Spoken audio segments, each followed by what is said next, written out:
तो चलिए आज बात करते हैं सेल्मा लिगरलॉफ की कहानी द रैट ट्रैप के बारे में। ये कहानी जानते हैं एक बड़े ही गहरे और दिलचस्प आइडिया पर टिकी है कि ये पूरी दुनिया असल में एक बहुत बड़ा चूहेदान है। हाँ, एक ऐसा जाल जो हमें तरह तरह के लालच देकर फंसाने की कोशिश करता है। अब सोच कर देखिए, कोई इंसान अगर ऐसा मानता हो कि ये दुनिया ही एक जाल है, तो उसके दिल में दुनिया के लिए कितनी कड़वाहट होगी, कितना अकेलापन होगा, है ना? पर क्या हो अगर ऐसे इंसान की मुलाकात किसी ऐसे से हो जाए जो उसे लालच नहीं बल्कि सच्ची, बिना किसी शर्त वाली दया दिखाए। चलिए इसी सवाल के साथ इस कहानी की गहराइयों में उतरते हैं। तो कहानी का जो हीरो है वो एक रैट ट्रैप पेडलर है, मतलब एक घुमक्कड़ आदमी जो तार के बने छोटे छोटे चूहेदान बेचता है। और मजे की बात यह है कि दुनिया को देखने का उसका नजरिया भी ना बिल्कुल अपने इसी सामान जैसा है, एकदम निराशा से भरा, शक से भरा। उसकी जिंदगी कह सकते हैं बहुत ही मुश्किल थी। चूहेदान बेचने से इतने पैसे तो मिलते नहीं थे कि पेट भर जाए, तो बेचारे को भीख मांगनी पड़ती थी। कभी कभी छोटी मोटी चोरी भी कर लेता था। हालत ऐसी कि कपड़े फटे पुराने, गाल अंदर धसे हुए और आंखों में भूख साफ झलकती थी। उसकी दुनिया में बस उदासी और अकेलापन ही था। तो एक दिन यूं ही घूमते घूमते उसके दिमाग में एक ख्याल आता है कि ये पूरी दुनिया, इसकी जमीन, समंदर, शहर, ये सब कुछ और नहीं बल्कि एक बहुत बड़ा चूहेदान है। ये दुनिया हमें अमीर बनने का, खुशी का, घर और खाने का लालच देती है, बिल्कुल वैसे ही जैसे चूहेदान में पनीर का टुकड़ा रखा होता है। और जैसे ही कोई इन लालचों के चक्कर में पड़ता है, बस जाल बंद हो जाता है और खेल खत्म।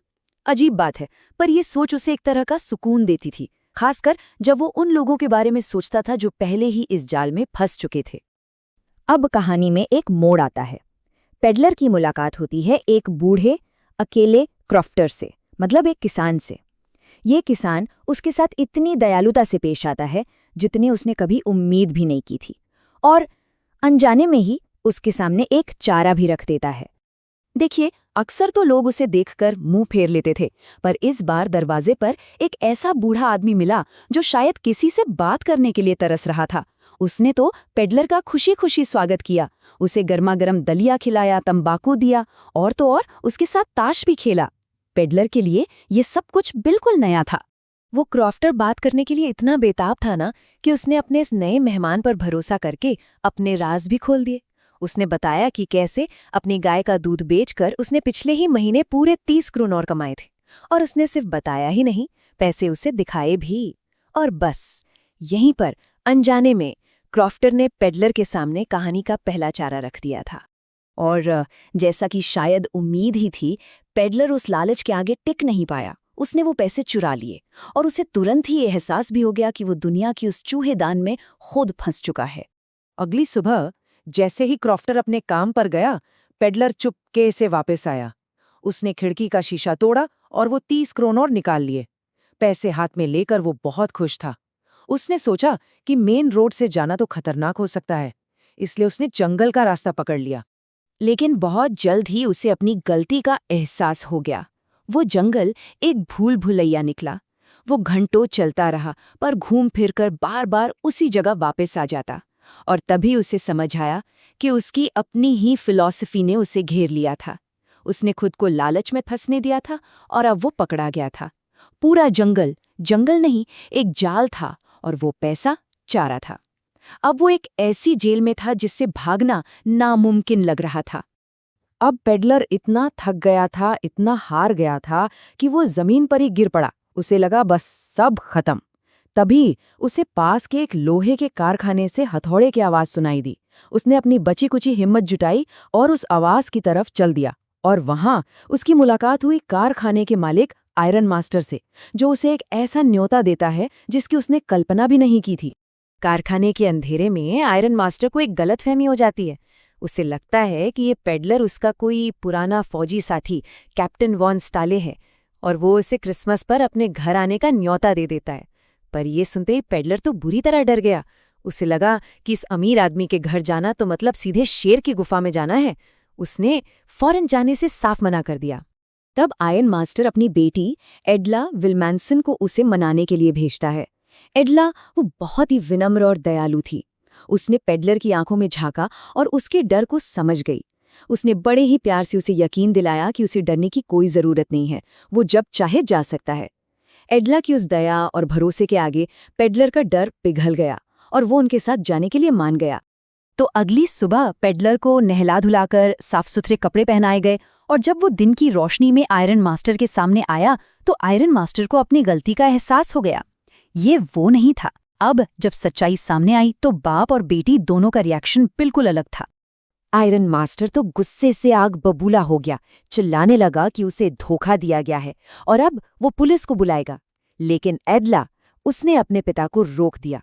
उसने कहा, हमने इस आदमी से वादा किया था कि वो क्रिसमस हमारे साथ शांति से बिताएगा, और अब भले ही ये कैप्टन नहीं है, हमें अपना वादा निभाना चाहिए।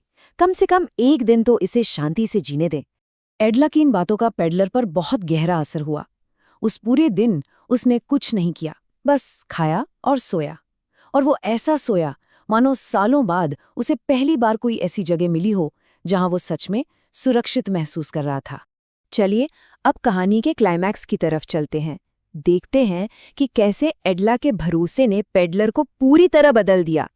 अगली सुबह जब आयरन मास्टर और एडला चर्च गए तो वहां उन्हें खबर मिली कि एक रैट ट्रैप बेचने वाले ने एक बूढ़े किसान के 30 क्रोनोए चुरा लिए हैं। ये सुनते ही उनके होश उड़ गए। उन्हें यकीन हो गया कि वो चोर और कोई नहीं बल्कि पेडलर ही है।